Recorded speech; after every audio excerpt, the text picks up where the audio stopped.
What up, Brian? Yo, yo, yo. Sorry I'm a little late. I was That's okay. just trying to eat dinner as quick as I could. Okay, so hi everyone, it's Michaela, and today we have Bridges Ablaze joining us on the Soundtrack of Our Lives podcast. We're really glad to have them here. If you guys want to, do a little introduction about who you are. Yeah, I'm Brian. I do guitar and vocals in Bridges Ablaze. Yeah, that's pretty much it. Hey, I'm Ruben. I do guitar and vocals as well in Bridges Ablaze. Just happy to be here. Thank you.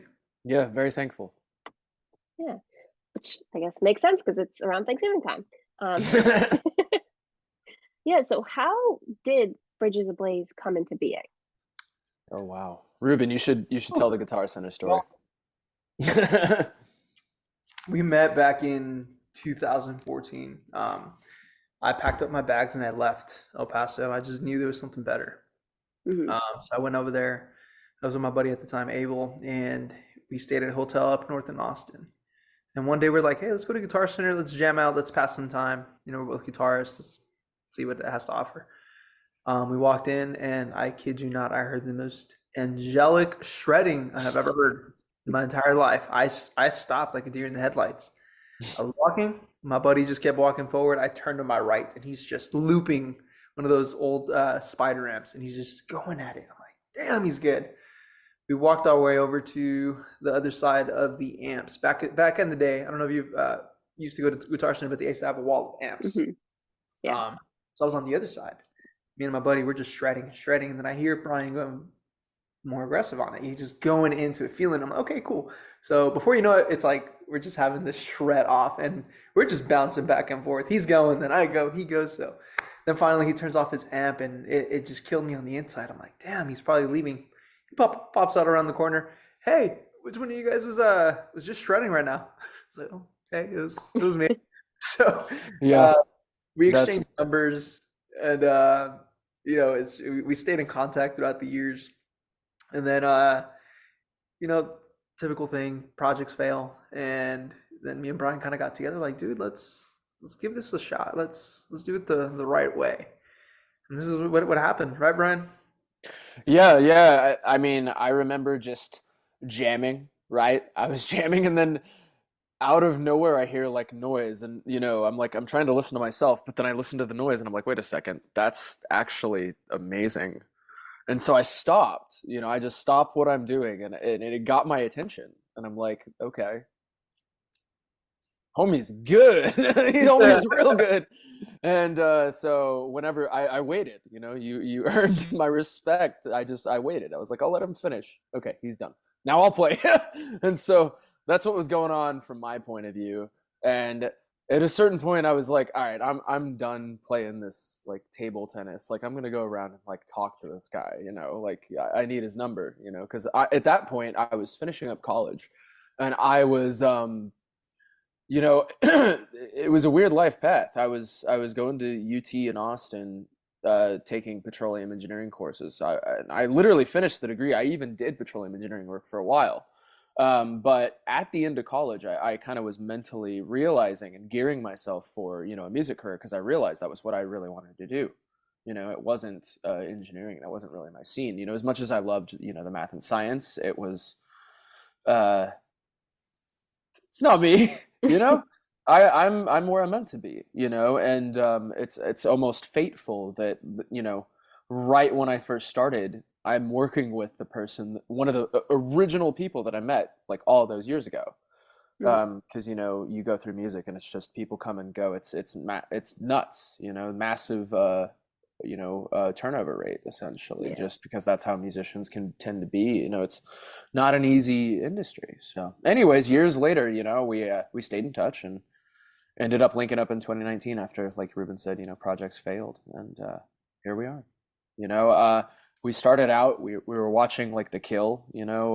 Jared Leto just talking about Hmm. his story and how he did it. Like, I'll never forget. I was like, I read a story where basically he talked about how he opened one of his favorite albums and then looked at the credits and then said, I'm going to find all of these people and do the same Hmm. thing.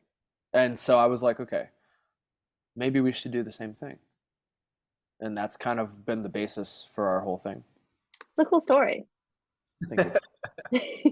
Excited. Yeah, it's kind of old school, you know? Usually people are like, I met on Facebook or something. There's a lot of Craigslist. Yeah. We met at Guitar Center. It's crazy. Both shredders at Guitar Center. Yeah, so your music is a fusion, is probably the best way I could think to describe it.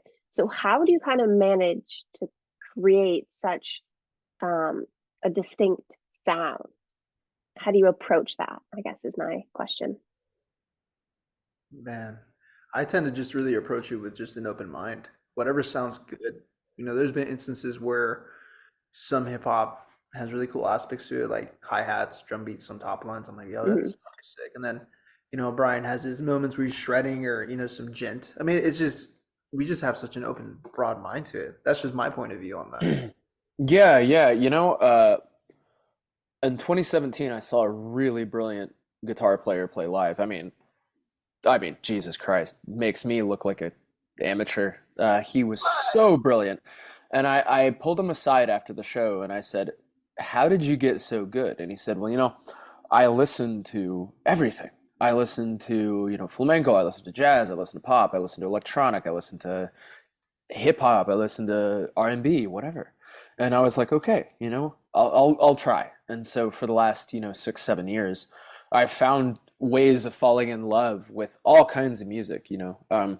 all across the board. And Ruben is about equally as open, and we're always sharing music, so it's just a big party all the time of just new sounds. And at a certain point, after so much sonic diversity, you kind of start to realize every sound is like a color on a color wheel, right? Mhm. Like a spice in a spice cabinet, right? And you're cooking a dish and you kind of have an initial inspiration, right? You're like, okay, I want enchiladas. And then you head straight into enchilada land. And then you're like, oh, what kind of enchiladas? And so it's almost like the same thing. Like say we have a concept, a really loose idea, and it's like, oh, this is going to be a nasty like 8-string song. And then we kind of develop the idea, and eventually after a while it'll kind of become a little bit more evident, what kind of 8-string song is it going to be, Mhm. and it kind of goes that way with all of our songs, from ranging from like Chili Peppers rock to pop punk, which is yet to be released, and to like nasty, jaunty, genty, proggy, thal stuff to kind of retro stuff, everything. And it just, yeah, it kind of comes down to the story we tell, and then we just sit down and don't really think too much about it and just let the process be, based on what we love. And when you immerse yourself in it for like 18 years, because we've been doing this for about that long, it kind of just flows, so. Yeah. Yeah, and I will say too, to add to that, Brian, I will say, whenever we go to the studio with Robbie, he brings out the best in us. He hears it, and then he's like, oh, it's kind of like this. He pulls up a video or something, and then we get inspiration off of those artists. Okay, let's do our thing. We hear this, and it just blows up into something. Just like we turn around, what is this? What even is this? Like our recent two singles, which will release next year, Mhm. we were just left like what did we do? Even he was just like blown away. He's like, what did we just create? So it's a beautiful process. Yeah, I mean, to expand on that, man, Robbie is, how the Beatles, there's four of them, and then there's I forget the producer's name, but he was the fifth Beatle, Mhm. right? God, George Harrison maybe, or was he a Beatle? I can't remember, but Robbie's like the third Bridges member, in a way, like if there is anybody, because everybody else we just hire. But yeah, Robbie's so collaborative with us. We're all so collaborative together, and every song's different, but these new ones, really exciting stuff. Can you share anything about the new music? Uh, it's real good. I don't know. I don't know. It's we'll let you guys decide if it's good or not, but it's we're excited, because it's something really new for us. Yeah, like I don't know, y'all like Architects, Periphery? Yeah, so speaking a little bit about, you mentioned some musical like influences making their way into your sound. Are there any particular artists or bands that have more of an influence than others? Yeah, Man, that's a really good question. I will say I'm gonna dig back to my roots. Killswitch Engage, Howard Jones with the way he sings, Bullet for Valentine, Matt Tuck, Trivia, Matt Heafy, Ben Sevenfold, the dueling guitars. I mean, all of those guys, they've just had such an amazing impact Mhm. on the music that we're doing today. And yeah, we're listening to new ones. Brian has been getting me into. Is it Bad Wolves, Brian? You got me into recently. Oh yeah, yeah. Bad Wolves is kind of, yeah, they're like a genty kill switch sort of. Yeah, so he's been getting me into them. I've mainly been listening to a lot of Periphery and Era because I don't know, I just love that ambient, that theatrical scene, and Yeah. it really does inspire me. I guess that's honestly a difficult question to answer, because we love so much. I really like this question, but I guess really thinking about it, I think maybe recently, at least in the songwriting process, maybe not for the released material, but for the new songs, Mhm. uh, my personal approach has been to try to reinvent things and to try to like create like a really like postmodern approach to music. Um, so maybe it's a bit preferential to modern sounds relative to, more traditional sounds, Mhm. more out of the box kind of things too. One of our songs is like really kind of weird, but it's catchy. It's like a pop punk song, but the guitar, I mean, I always was like, pop punk always has fairly simple guitars. What Mhm. happens if you do pop punk that's like had a baby with polyphia? What would that sound like? And so kind of experimental, but modern, but also in down the middle of the road of, accessibility. So it's going to be interesting. Yeah. So when you approach your songwriting, because you had just mentioned all the different aspects that are going to be in the new music, do you come in with an idea of what you want it to sound like, or do you start from scratch? Hmm. Recently we've come in with an idea, just keeping an open mind and not being attached to what it is. It Mhm. really does help. I use my one of the riffs for example. I had a pretty sick riff and loved it. Then we took it to Robbie, and Robbie's like, you know what, we could probably spice it up. Started messing with it, and then Brian, he's like, I hear something better. Slapped it, copy paste. I mean, it was just whoa. So I guess really approaching it that way has really helped a lot with our songwriting. From what I've been able to see, it's been spectacular. Mhm. Sometimes I feel like it's both. Sometimes there's a very open session that just kind of evolves into this like behemoth of a song, and then sometimes there's just like a vision where like Heartbroken Angel or Take Me or songs like that where we just like sit down and it just kind of forms itself and it is what it is and it's a strong vision. And then Mhm. you have songs like Numb, right, Ruben, where they're like really kind of collaborative and they form themselves, or Apocalypse especially. Oh, dude, Apocalypse is Yeah. so It's kind of both. It depends on the song. Okay. the So for the vibes. most, oh, sorry, No, go ahead. Sorry. I was gonna say for your most recent single, "Heartbroken Angel," what was the approach to that song? That was mostly Ruben's. Honestly, whenever I met Ruben at Guitar Center, actually, in 2014, he had on his phone at the time a old MP3 demo of that song, and he showed me, and I was like, God, I want to work with you. That's what I want. That sound. And Um, it was just from an old project back in like 2011, 2012. I remember I was in my room and I had just finished listening to Bullet for My Valentine. I remember that. And I was just chugging, playing chugs. That intro riff that you guys hear in the beginning of the song. I Mhm. was just chugging. I'm like, dude, this sounds saucy. The top line that you guys hear now is totally different from what it is back then. The lyrics changed, the chorus changed. It's way better now. But yeah, that's kind of where it originated. There was like a clean intro, but I didn't feel right kind of using it here because I didn't write the old clean intro. It was my buddy Abel at the time, and I was like, Mhm. I don't feel good touching that. So we kind of took a different approach, and it's fantastic now. Like I'm very happy to where it is now. This is where it deserved to be.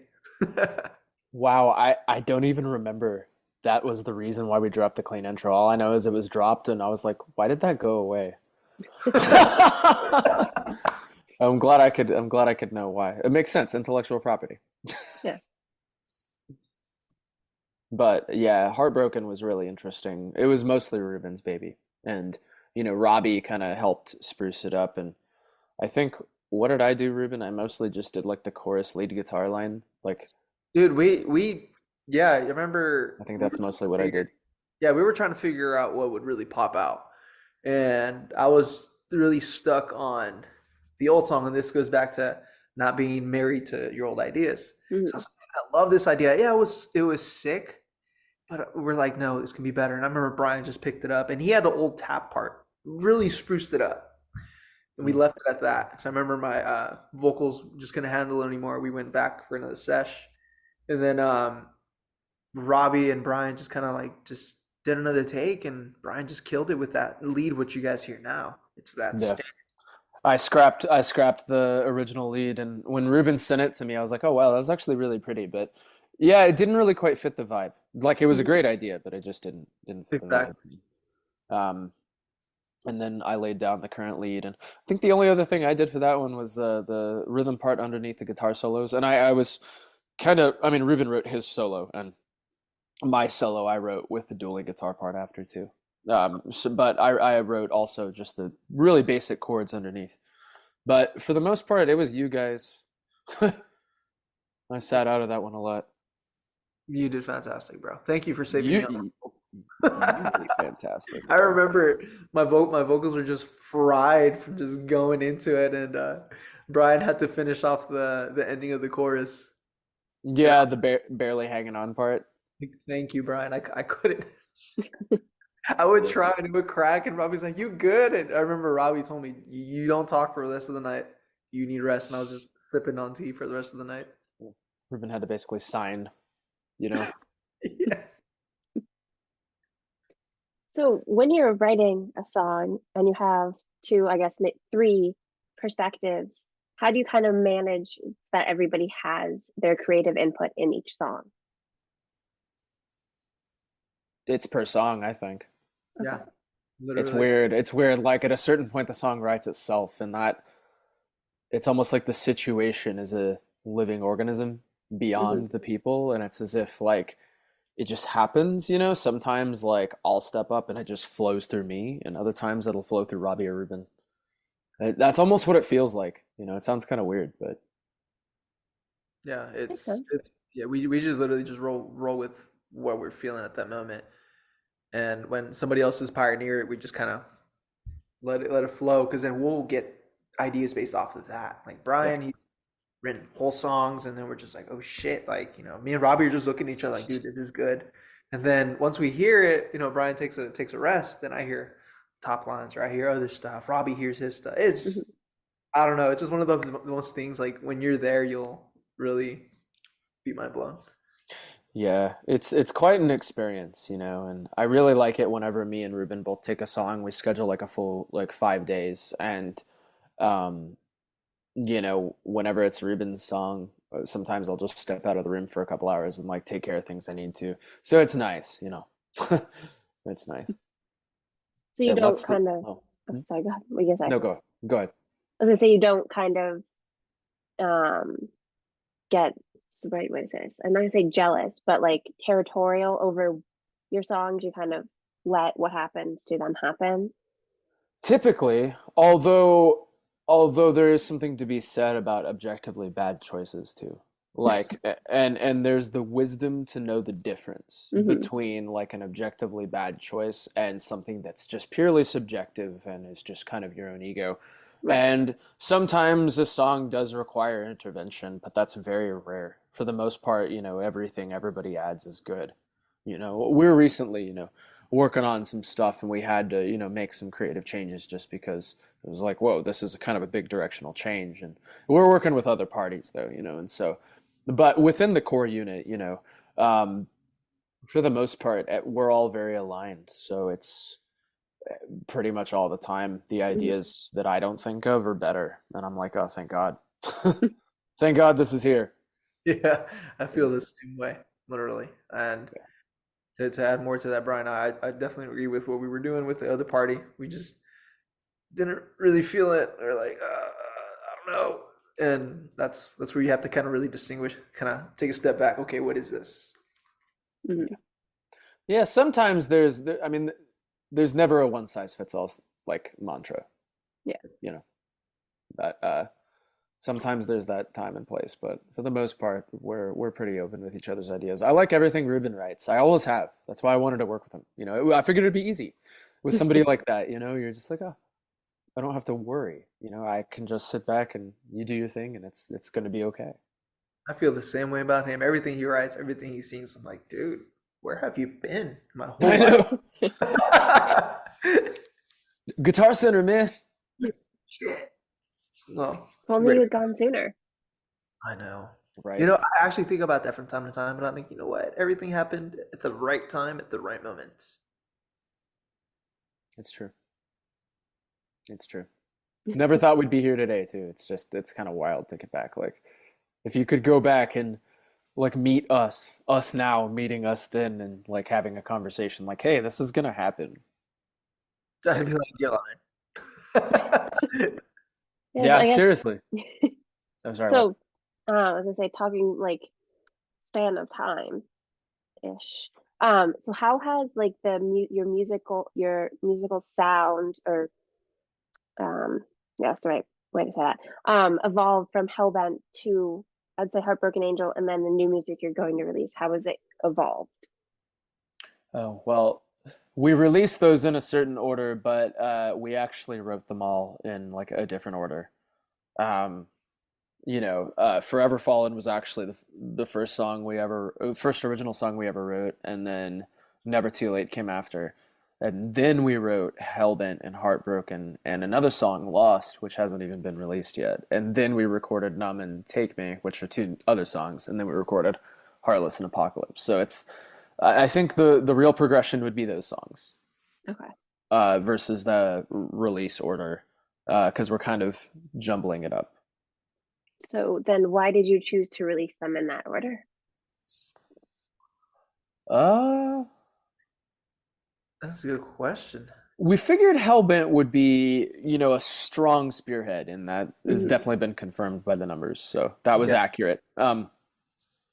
We figured kind of releasing, a song kind of like Never Too Late or Heartbroken, as a follow-up would be good because it was kind of switching it up, Mhm. and then we figured another switch up with like a softer song, like Forever Fallen would be good.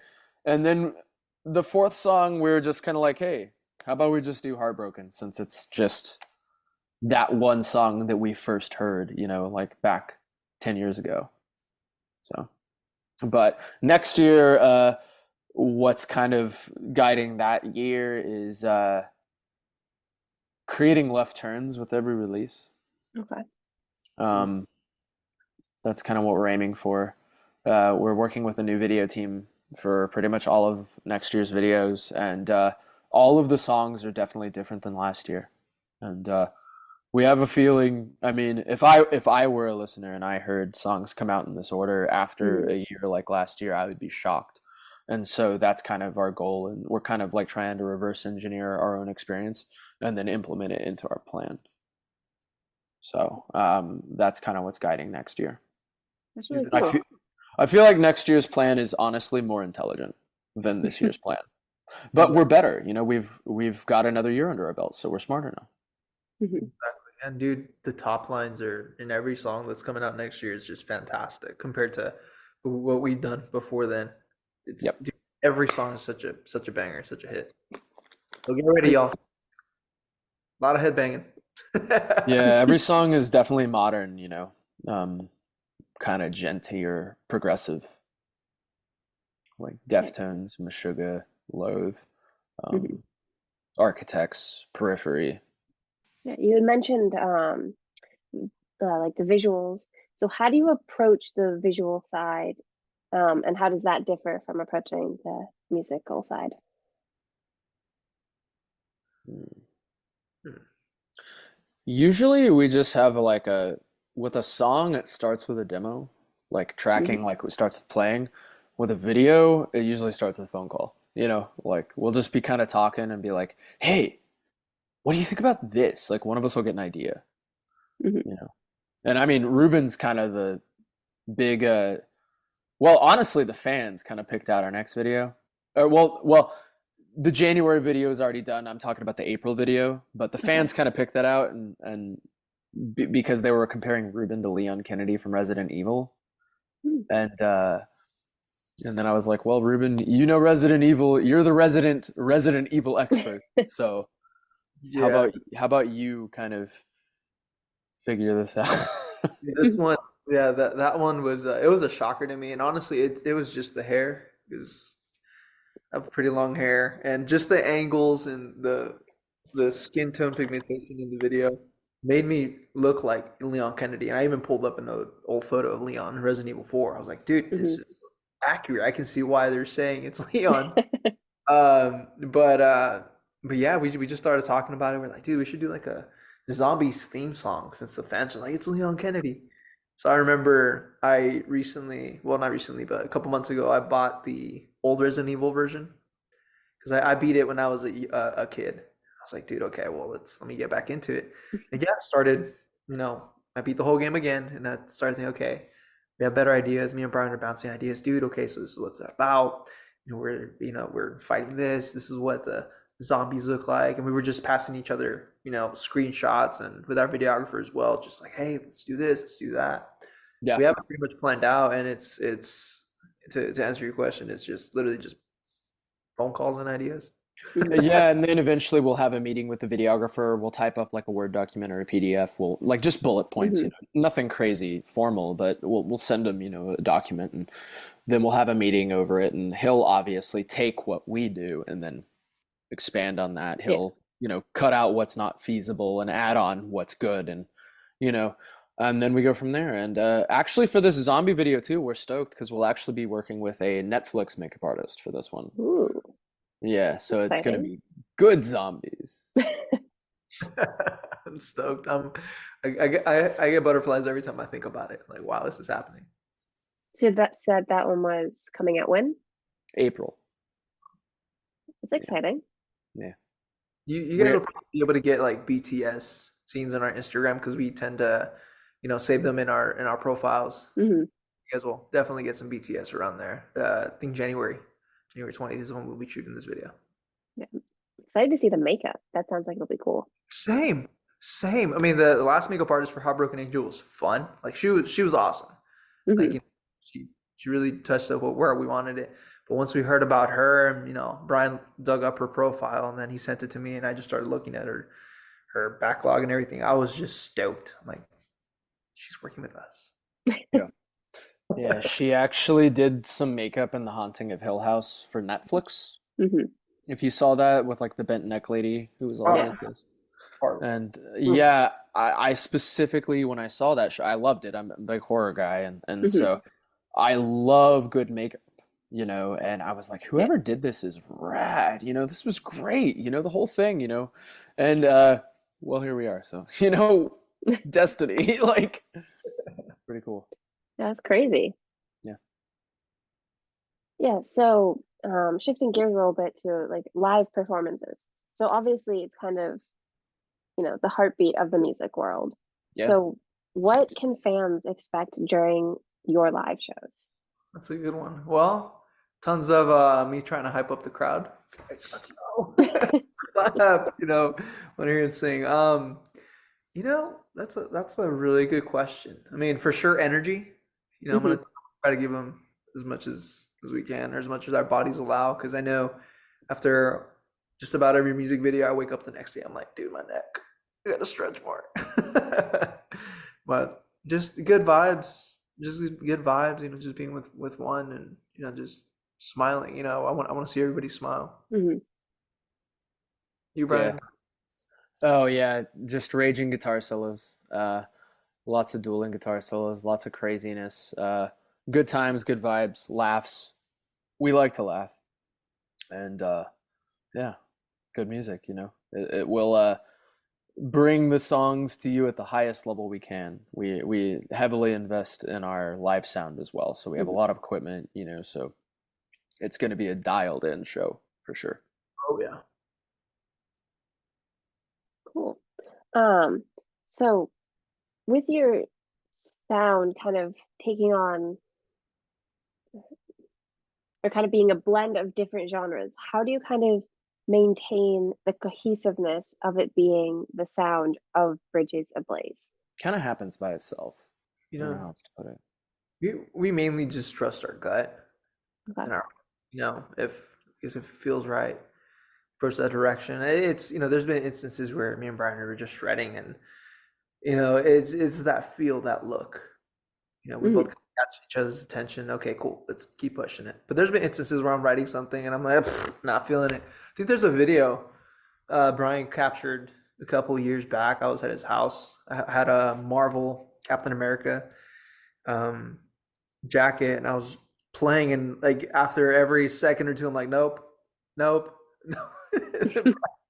I can't remember what you captioned it, but I remember I was trying to brainstorm ideas, and it didn't stick. You know what video I'm Yeah. talking Yeah, I think I remember. Yeah. about? But I guess it's just like Charlie Walk says, gut over data.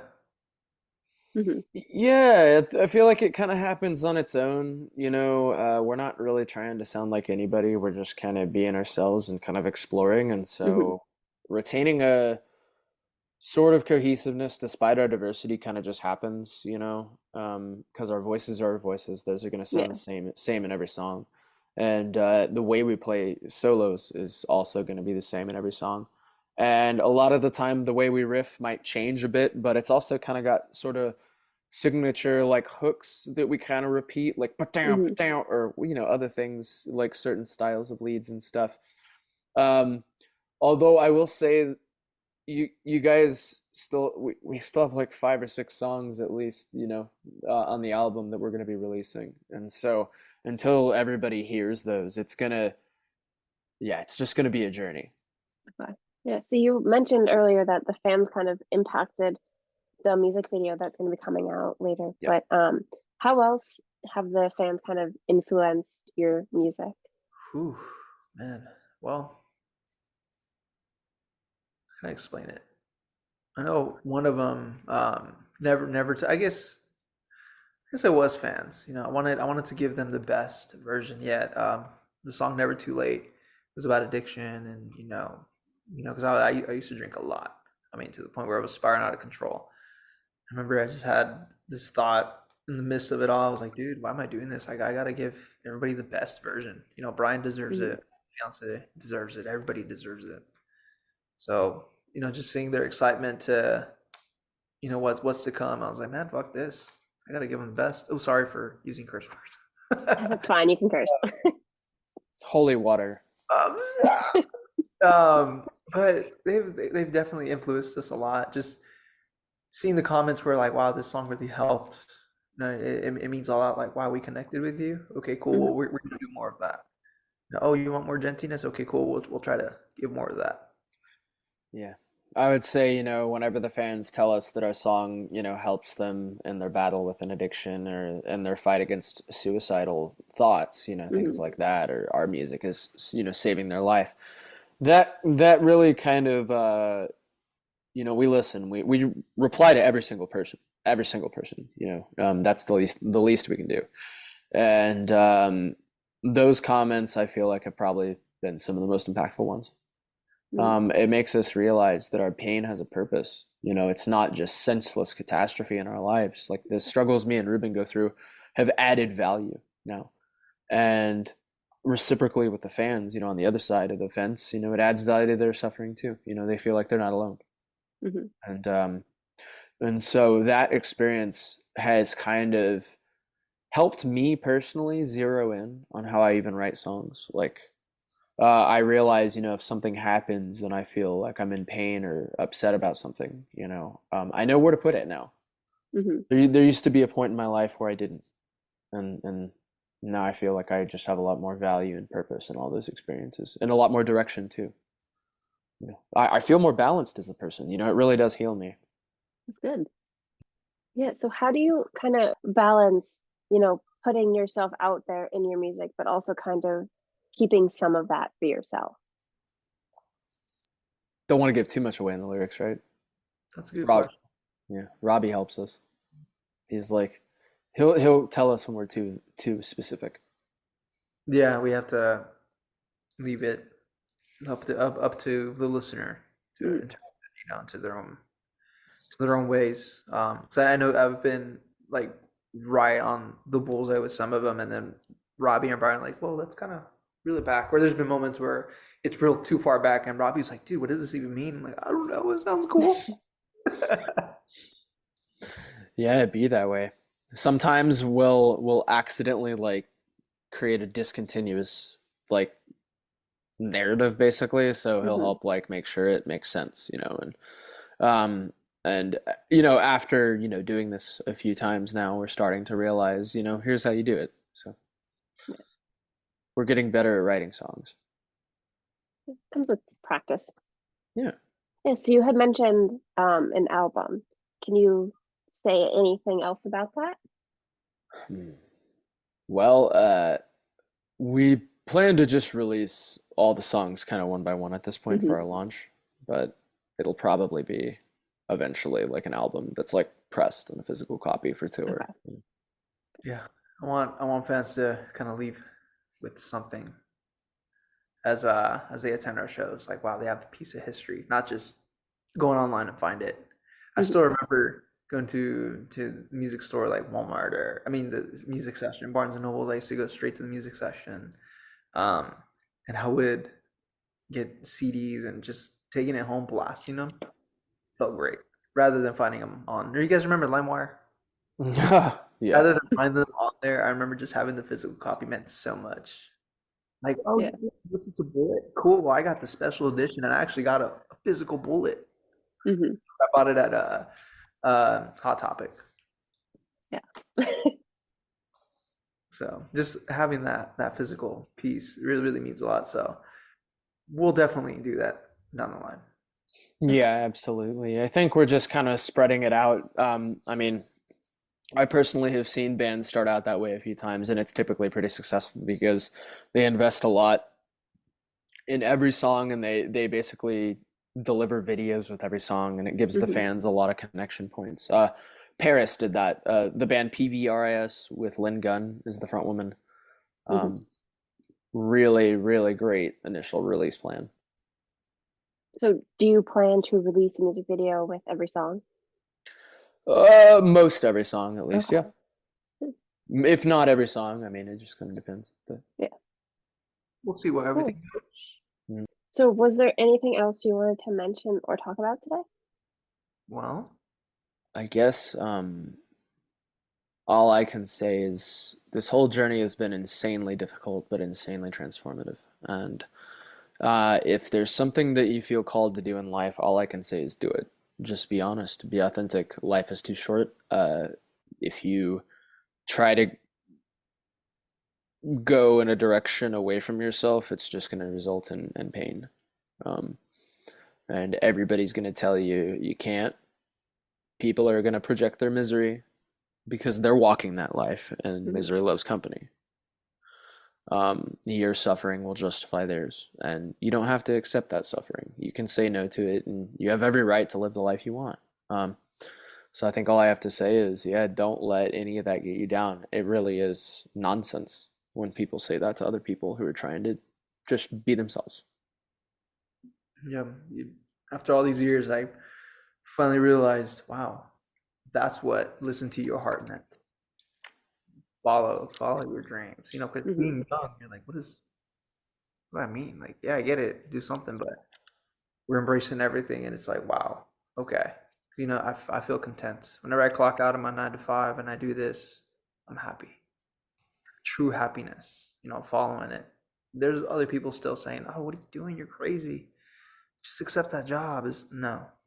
I'm doing something out of the ordinary, something that makes me feel happy. So if that makes you happy and that fuels you, go after it. Yeah, I had a lot of people say like, "Oh, you're wasting your degree. Like, what a waste of, talent and resources and all this stuff." And I was like, "Wow, yeah, thanks." Um, and here we are today.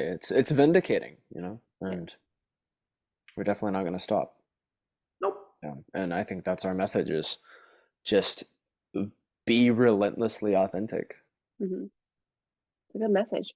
And as long as you're, within the realms of reasonable, like reasonability, and you're like reasonably respectful, then if somebody has an issue with you, that's on them.